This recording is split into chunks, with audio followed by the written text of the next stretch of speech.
आप सब लोगों को नमस्कार। कल केंद्र सरकार ने जैसे ही सुप्रीम कोर्ट बंद हुआ छुट्टियों के लिए, वैसे ही उसके कुछ घंटों के बाद ऑर्डिनेंस लाके सुप्रीम कोर्ट के जजमेंट को पलट दिया। हम सब जानते हैं एक हफ्ते पहले सुप्रीम कोर्ट ने जजमेंट दिया था कि दिल्ली के अंदर अधिकारियों के ऊपर कंट्रोल, सरकारी अधिकारियों, सरकारी कर्मचारियों के ऊपर कंट्रोल दिल्ली की चुनी हुई सरकार का होगा। सुप्रीम कोर्ट ने यहाँ तक बोला था कि अगर किसी अफसर को ये पता है कि उसका मंत्री उसको उसका कुछ नहीं बिगाड़ सकता, तो वो अफसर मंत्री की क्यों सुनेगा। ये वो कोर्ट के ऑर्डर में लिखा है। तो इसीलिए कोई भी जिम्मेदार सरकार चलाने के लिए ये ज़रूरी है कि अफसरशाही और कर्मचारी जो हैं वो सीधे सीधे चुनी हुई सरकार के अंडर में आएं। इसको कल इन्होंने 4 बजे कोर्ट बंद हुआ, 5 बजे और 10 बजे इन्होंने ऑर्डिनेंस पास करके उस कोर्ट के आदेश को पलट दिया।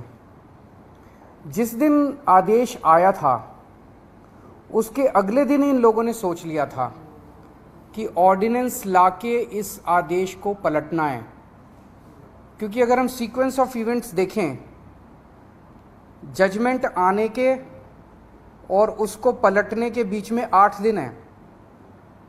पहले 3 दिन सेक्रेटरी सर्विसेज गायब हो गया, उसका फ़ोन ऑफ हो गया। 3 दिन के बाद सेक्रेटरी सर्विसेज निकलते हैं, कहते हैं मैं कोर्ट का ऑर्डर मानने को तैयार हूं। तो चीफ सेक्रेटरी फिर बीच बीच में गायब हो जाते हैं और सिविल सर्विसेज बोर्ड की मीटिंग होने में 3 दिन लग जाते हैं। फिर फाइनली जब सिविल सर्विसेज बोर्ड की मीटिंग होती है और एलजी के पास प्रस्ताव भेजा जाता है तो 2 दिन एलजी साहब बैठ जाते हैं उसके ऊपर। 8 दिन इन लोगों ने इस तरह से बिता दिए। ये सारे के सारे कोर्ट के बंद होने का इंतजार कर रहे थे कि कब कोर्ट बंद होगा, कब कोर्ट की छुट्टियां होगी और कब हम अध्यादेश लाएंगे। तो प्रश्न ये उठता है कि ये कोर्ट के बंद होने का इंतजार क्यों कर रहे थे कि जब कोर्ट बंद होगा तब हम अध्यादेश लाएंगे। पहले ले आते, जब कोर्ट की छुट्टियां नहीं चल रही थी, जब कोर्ट खुला था, जिस दिन अध्यादेश आया 3 दिन बाद, 4 दिन बाद, 5 दिन बाद ले आते। क्योंकि ये अंदर दिल के अंदर जानते हैं कि ये अध्यादेश पूरी तरह से गैर कानूनी, गैर संवैधानिक और जनतंत्र के खिलाफ है। इन्हें पूरी तरह से पता था कि अगर सुप्रीम कोर्ट के खुले होते हुए अगर ये अध्यादेश ले आते और हम अगर अगले दिन इसको सुप्रीम कोर्ट में चुनौती देते तो सुप्रीम कोर्ट में ये 5 मिनट भी ये अध्यादेश टिकने वाला नहीं था। तो ये चाहते थे कि सुप्रीम कोर्ट बंद हो और उसके बाद ये अध्यादेश लेके आए।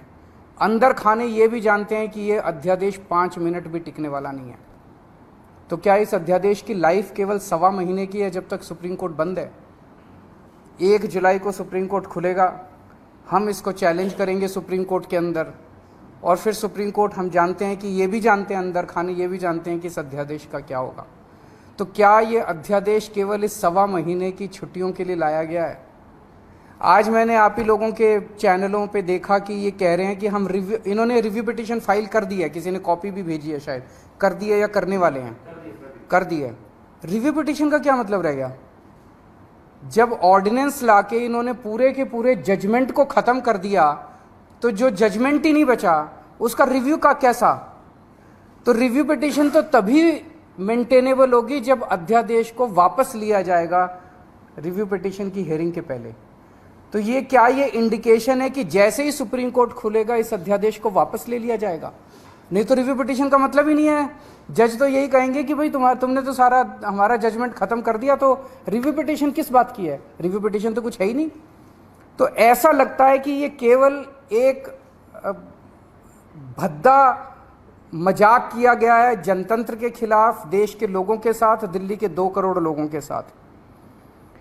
एक तरह से सुप्रीम कोर्ट ने जजमेंट दिया, क्लियर जजमेंट दिया कि दिल्ली की चुनी हुई सरकार को पूरा अधिकार है दिल्ली चलाने का, 3 सब्जेक्ट्स छोड़ के, police, law and order and land, बाकी सारे सब्जेक्ट्स हमारे पास हैं।